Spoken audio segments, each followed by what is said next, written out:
salaamullaahi calaykum waraxmatullaahi tacaala wabarakaatuhu. kusoo dhawaada sahanka channel. barnaamijkeena maanta waxaan diiradda ku saari doonaa dalka Bakistaan. magaca Bakistaan waxaa laga keenay laba kalimadood oo Faris ah. kalimada Baka ayaa la micno ah daahir, kalimada Kistaan ayaa la micno ah wadan. waa wadankii dahaarada marka laga eego micno ahaan.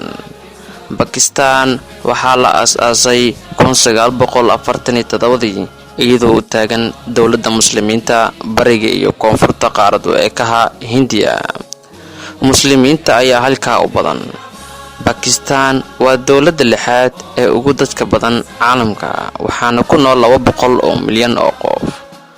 waxaa loo qadariyaa inay tahay dowladda labaad islaam ah ee ugu weyn caalamka, waana dowladda labaad ee ugu badan ee ku nool shiicada marka laga reebo Iiraan, waana dowladda 36aad ee ugu weyn xagga badka.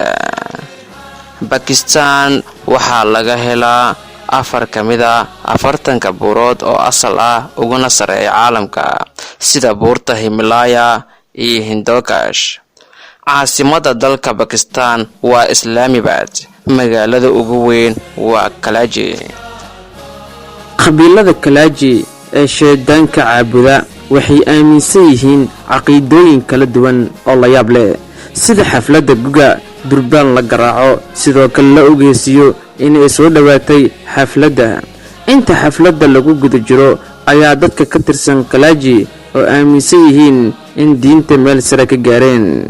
sheedaanka ayay la hadlaan hadallo la garanaynin ee ka mooyee, ayagoo adeegsada sida faaska ama masarta iyo usha.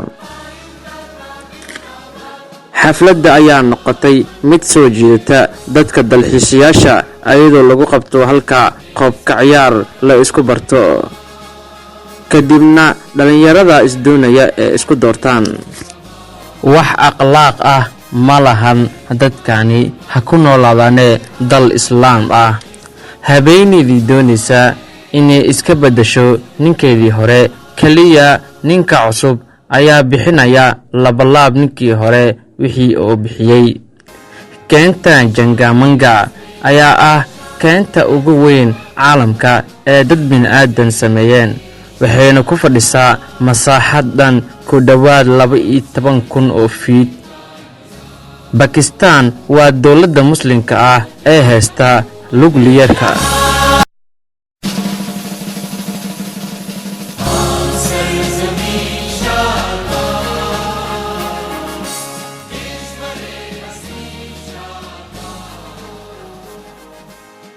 Bakistaan ayaa caan ku ah samaynta kubadda cagta. waxay soo saartaa kuwa tayadooda sareysa, waana dowladda koowaad ee soo saarta kubadda cagta, midaasi oo sababtay dowladda Brazil inay ka dalbato 40 milyan oo kubadda cagta ah sanadii 2014.